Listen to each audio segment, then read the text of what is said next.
welcome to the show. Today we got a very special guest to me and a great friend, our City of Dublin Police Chief, Mr. Tim Chatman. Thank you, sir. Yes, always a pleasure to have you on the show. It's always a pleasure to come. Chief, you guys, man, you work and you work and you work and you're making progress. I want to say thank you for the job that you guys did in 2019. I want us to talk a little bit about 2019, and then later in the show we'll move ahead to 2020. But I just appreciate the fact, even leaving my neighborhood, coming in, going, it's not uncommon to see a City of Dublin patrol car coming through the neighborhood. So let's talk a little bit about some of the things that you guys worked on and more importantly, things that were successful in 2019. We had great help from our city council, city manager, and mayor, helping put more boots on the ground. We were able to do that, fill some spots that we desperately needed to fill. We were able to really screen and get what we feel like the best candidates for those jobs with strong community involvement and customer service, what we really desire. And police presence is a big thing. And, we try to cover the city as best as possible. It's hard to be everywhere at the same time. That's not going to work. Even with that, we had great success. We had some failures as well. And we're looking at, the areas that we feel like we failed in, how to capitalize on that and do a better job in 2020. So I was sharing with a business person this morning, the people that go through things and the people who grow through things. Right. And those that are going through them, they go through them again and again and again. Right. But when you grow through it, you learn from it, and we can be better in spite of it. And capitalize on it. Yeah. We had a great 2019. Around the end of the year, November, we put on a community-wide neighborhood watch strategic planning session to introduce best practices for the holiday season. Beautiful. All our stats, they went all the way down. The only thing that went up was burglaries, and it was like a fraction of a percentage. That is one of the times during the holiday season where crime spikes up. It went down. November was down. There was a report that Dublin was the 10th dangerous city. I don't know where that report came from. Our stats from 2017, we went back to do it, to 2019 was 7.44% decrease. Those are our numbers. And so they are factual numbers, hard numbers that we can prove. So our men and women have done a great job on turning, this thing around. There's more work to do. Sure. And we are committed to doing that. I try not to operate by excuses. That gets you nowhere. Right. I would like to own it and keep moving forward, but our men and women are doing a heck of a job. I'm very proud of the work that they do. I try to support them on every genre that we can to let them know how much I appreciate them. And our citizens, they say it all the time, how much they appreciate the work of the police department. Yes, sir. Chief, tell me a little bit, let's talk about, I know this is always an important topic and an issue, and I know especially even in 2019, as far as traffic, as far as accidents, speeding tickets, and things like that, what kind of progress was made in 2019? 2019, we were able to get through the whole entire year without a fatality. That was huge because the year before that, we had some fatalities. Our accidents went down a little bit, but not as much as I want them to. And we realized why. I did somewhat of an unofficial study by looking at some traffic studies that were given to me from DOT. We have a lot more people coming to Dublin because you guys have been successful for luring businesses to our city. We are green and growing. And so with more people coming to work here brings more cars. So this is our new norm. Whether we like it or not, we got people coming to our city. That's the plus side. Right. The negative side is accidents. So we are working hard. Nobody likes to get a ticket, but we have to enforce traffic laws to slow down the traffic, save lives, and we are committed to doing that. Chief, what are you seeing as far as distracted driving and cell phone use and things like that? As the year went on, did you see that decrease? Is it still way more than it should be? It's not decreasing. Okay. It's basically the same, but the tickets are skyrocketing. Okay. You know, you got to think about it. For a long time, the law did not exist. We are a creature of habit. So it's a habit for us to ride like this. So now people move from holding it to their ear to holding it in their hand. They're still in violation of the law. And so we have to continue to run those campaigns to change that behavior. And so we're committed to doing that. Most of the accidents that occur comes from distracted driving. Just put the phone down. Well, and let's remind folks real quick, and I don't mean this to be a negative, but they need to be aware.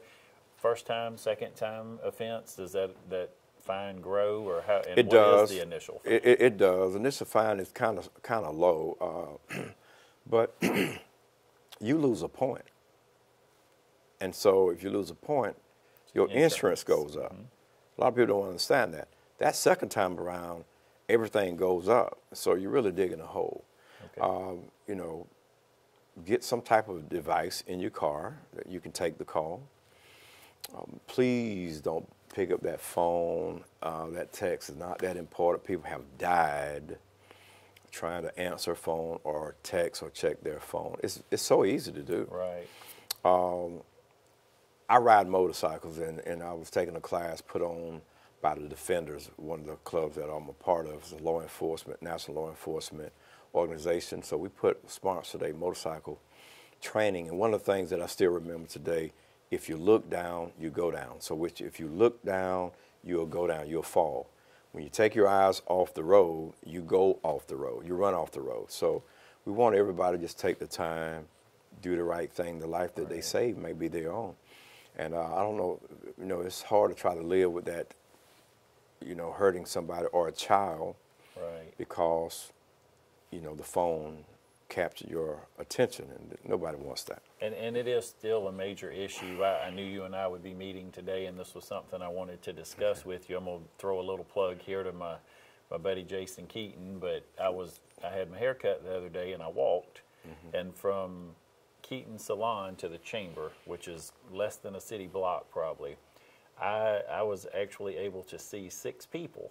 I don't know how many cars passed me, but I counted 6, where it was clear to me walking down the side of the road, these people were distracted and they were texting or reading a text while they were driving. And I thought, wow, that's a lot of cars in a short period of time there. So it's certainly something that we want to bring awareness to and to ask folks to help us with that. Yeah, so, it's just too much of that. Right. I do want to take a commercial break and hear from some of our sponsors, but when we come back, several other initiatives and programs I want to get an update from you on, and then as well as look ahead. I know there's some exciting things on tap for 2020, so I hope you'll stay with us. We'll be right back. Start the new year in a new ride from Dublin Chevrolet. Dublin Chevrolet has the hot new 2020 Blazer for only $31,450. New or pre-owned with great financing options. Save almost $4,000 off this 2020 GMC Canyon. We make it fast, fun, and friendly. Take home huge savings on the Malibu LS for only $25,995. Call, click, or come see us. Dublin Chevrolet, the only dealer you'll ever need. I'm Heath Richter, and we just want to invite everybody to come on down to the Houston Clinic and check us out at our new facility. We've been in Dublin for a while now, obviously, but have a new office here, and we'd just like you to come down and see some of the new stuff we're offering. And if you need to get checked out, we'd be glad to do that for you. We've got able to do some ultrasound-guided injections now, and physical therapy, and just a little bit better space, so hopefully we can get you in and out of here a little bit quicker. Come by and see us today at our brand new location, the Houston Clinic, Medical Drive in Dublin. Welcome back to the show, Chief. Again, always a pleasure to sit with you. We were talking a little bit about 2019 and a program that I know is near and dear to your heart, and you guys continue to work on. And I want to ask, even if you're starting to see more fruits of your labor and all, where this Transformer program is, and more importantly, where will it continue to go? Yes, sir. Transformer is near and dear to my heart. one of the things that the Lord told me to do. Once again, it comes from Romans 12, verse 2. Be not conformed to this world, but be transformed by the renewing of your mind, that you may prove what is that good and acceptable, perfect will of God. And with that, it simply means from a perspective of life, a person is not born to be a robber, a dope fiend, a killer, a thief, or to extort, any of those negative titles. Somewhere in their life they were conformed that way, basically from where they were born or whatever. May not have had a choice in that, probably not. But we were not born to be negative people. We were born to be positive people, to be creators, to live in the image of Christ. And so this program is designed to change a thought pattern.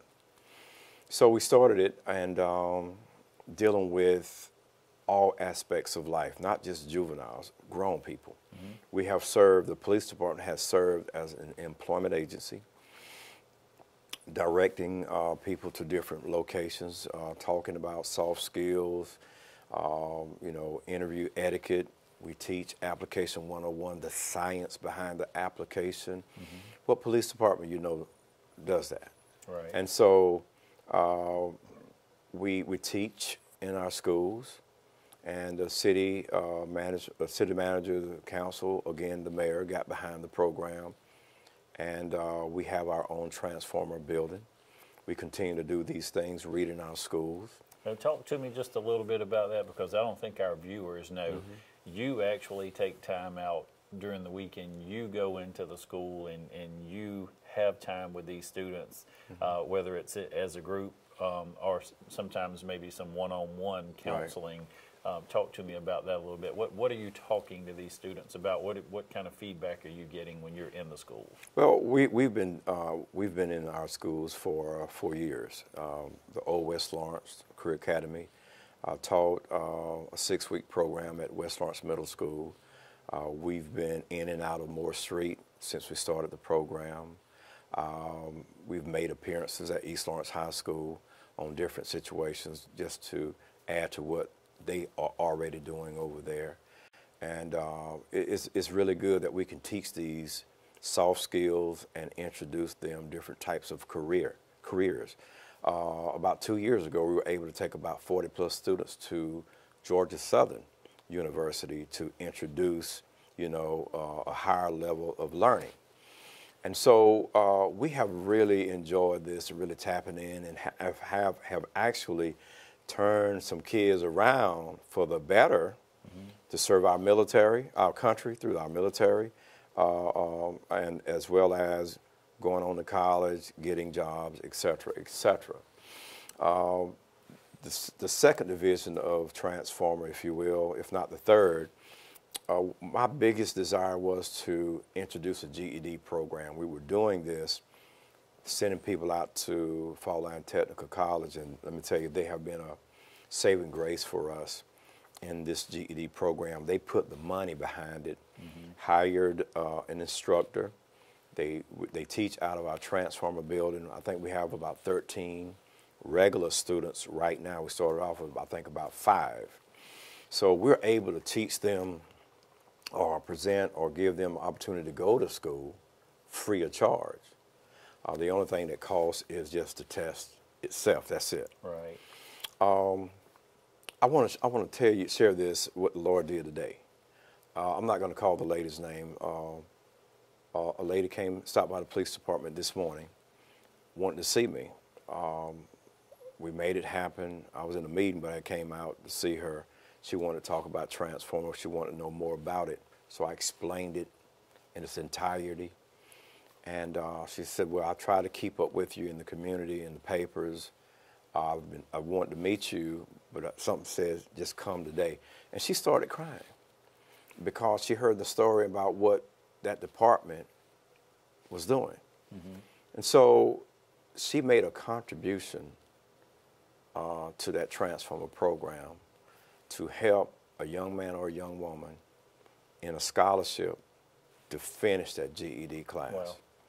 And that really literally brought tears to my eyes. And we have had other organizations and people, citizens, to sew in to the transformer.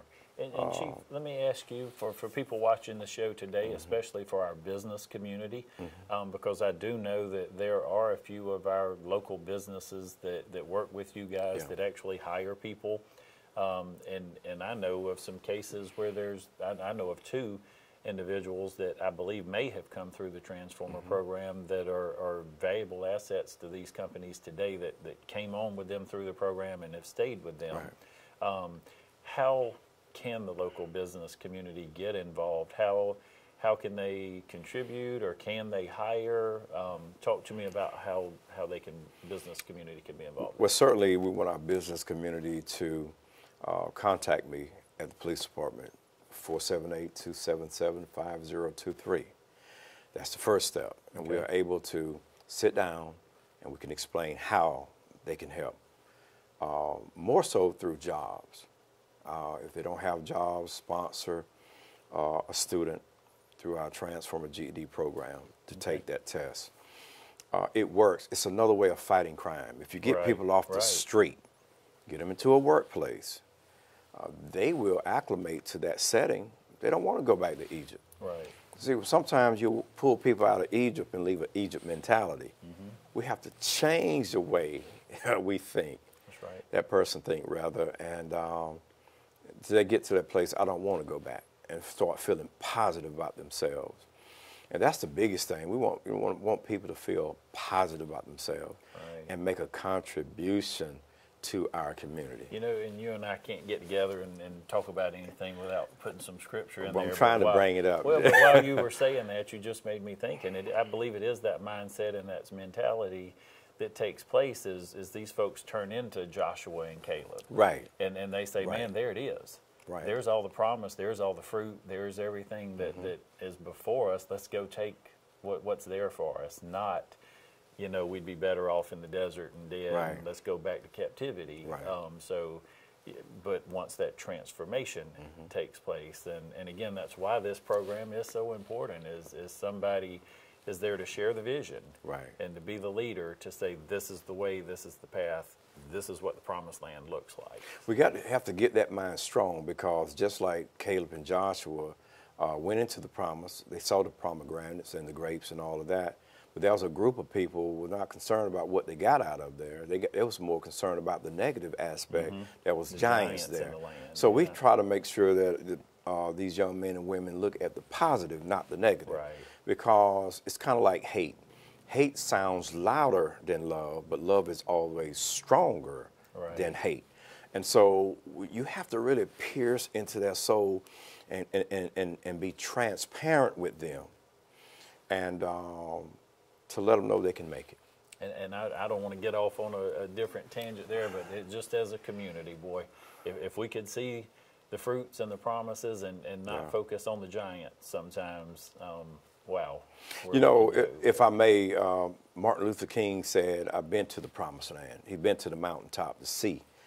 You got to see it. That's right. Not from your natural eye, but from the inner being. Right. That you can be better. You got to have a desire to want to be better. You got to get to a place that you're tired of being sick and tired. And you know, that's just the concept we try to go by and really help our community in another light. Right.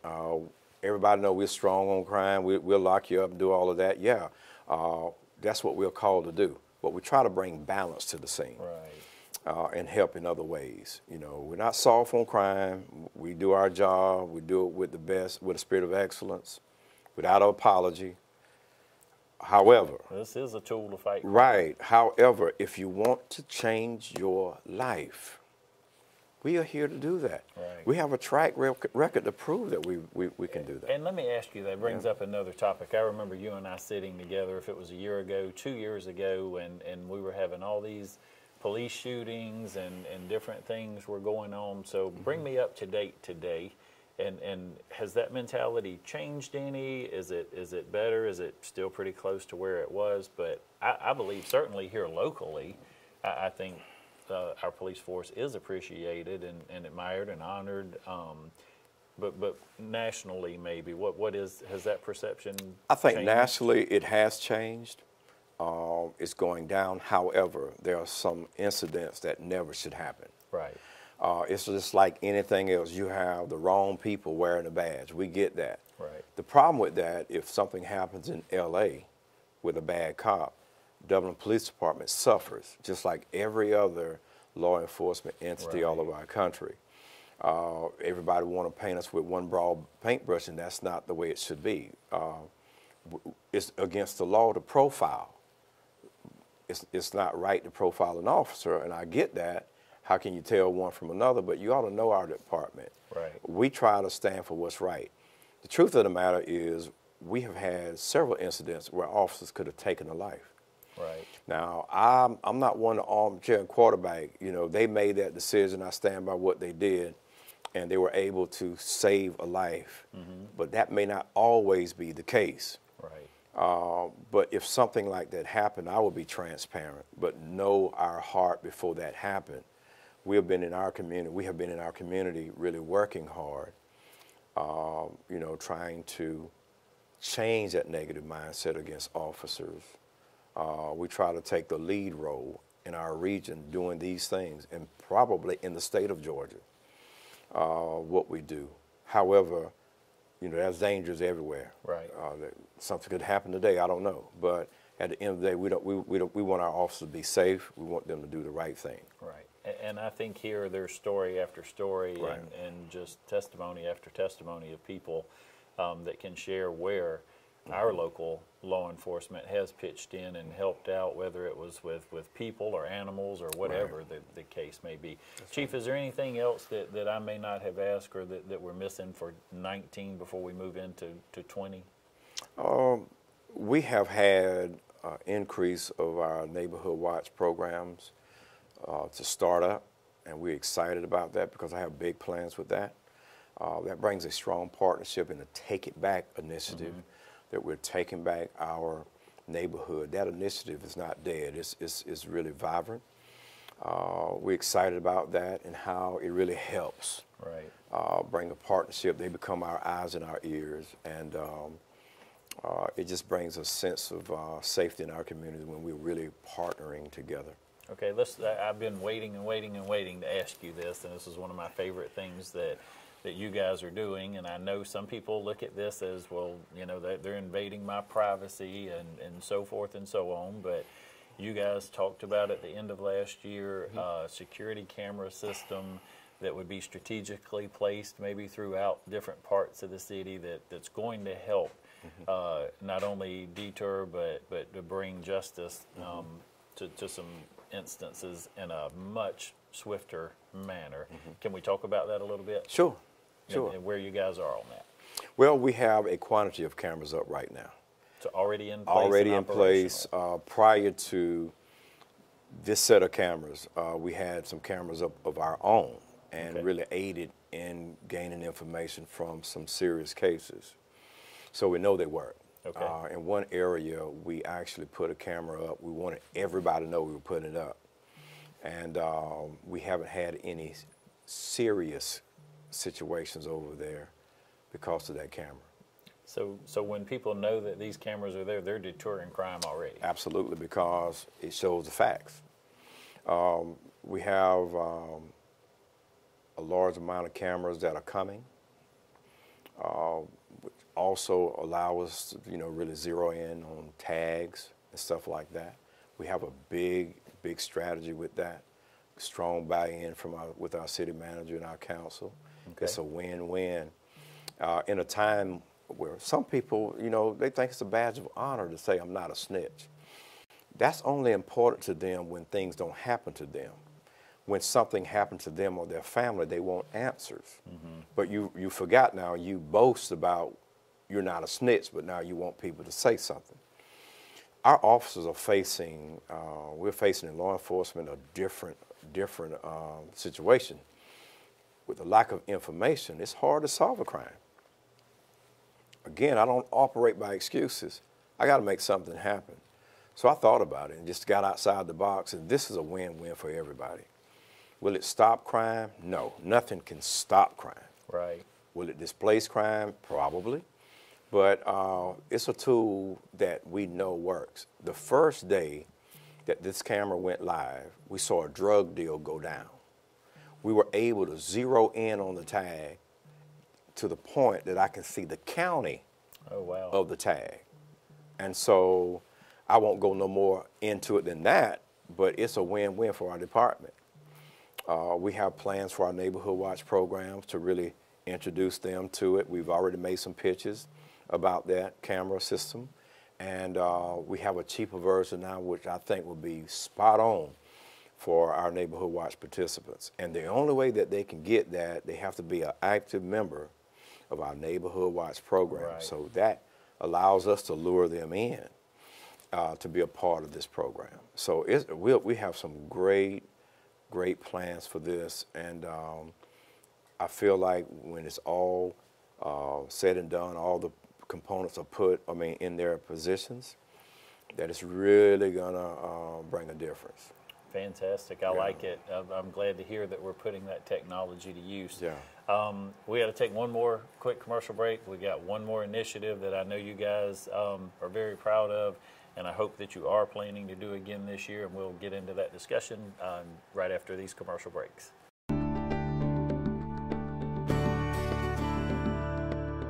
We moved here for my husband's job and just quickly really fell in love with the community and the people in it. Well, when we found out we were having our third child, we were a little surprised, but we were also very, very excited. And immediately we had a lot of people ask us if we were planning to go back to Atlanta to deliver or even to Macon to deliver. And really with all of our great experiences at Fairview, it never crossed our mind to give birth any place other than here. So Wesley joined our family in September, and we were very thankful for a quick and relatively easy birth, and just really, really impressed with the care that we received from the doctors to especially the nurses and labor and delivery and in recovery. You know, everyone just treated us with a lot of respect, very professionally, but also with a really personal touch.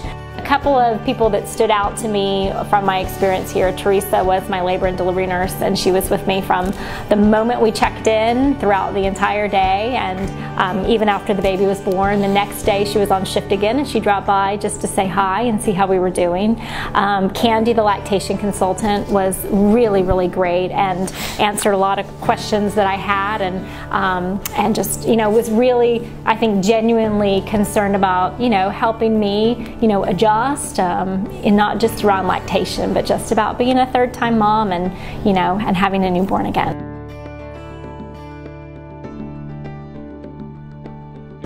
Welcome back to the show, and again, thank you for joining us, Chief. Thank you.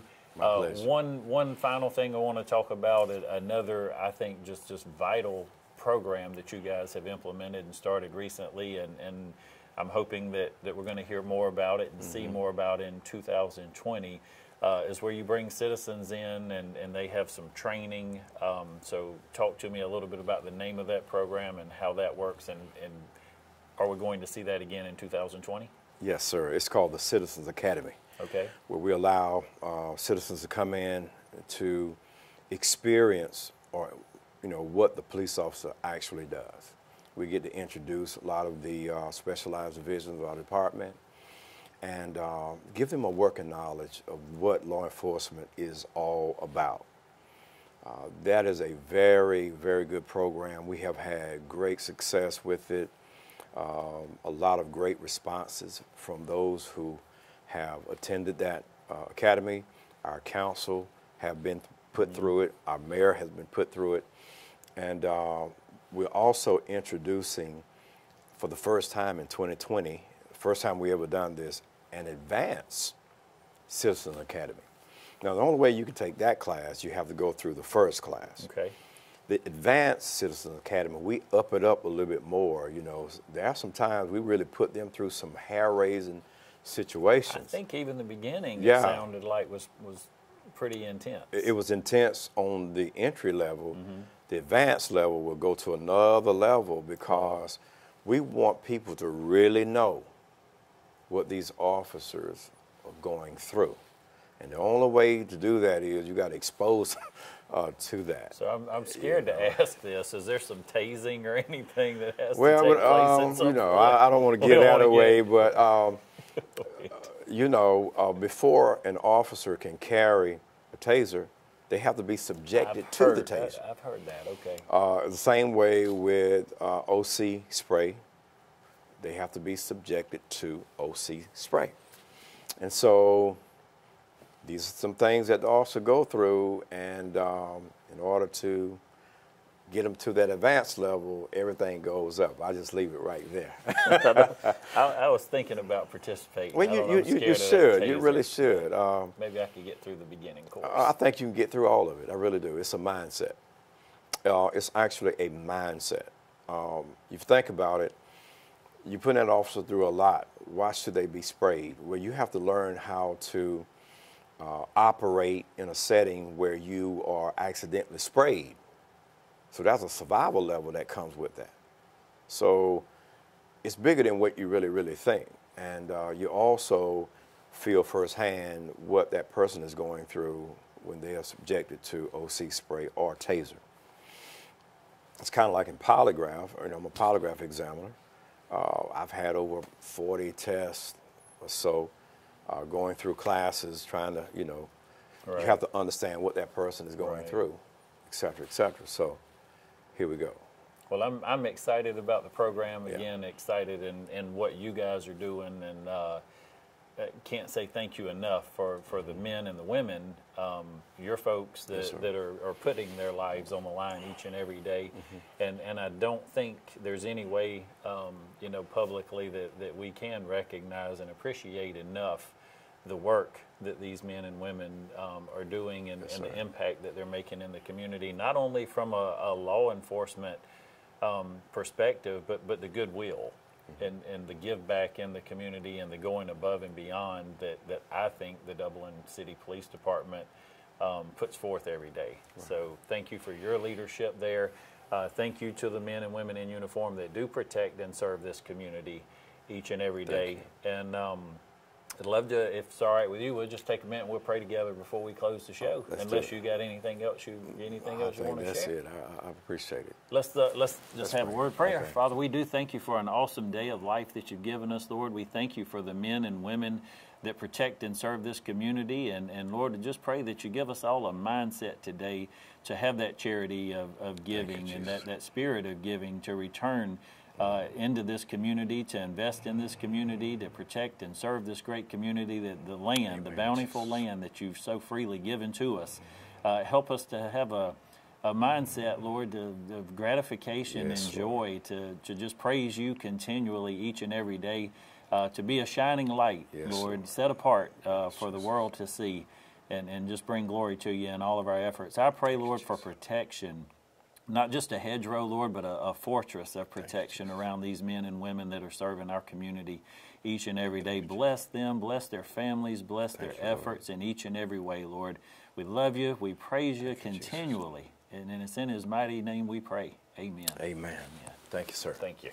Thank you for joining us. And Chief, thank you for you and your folks help making this day and every day a great day for business in Dublin, Lawrence County.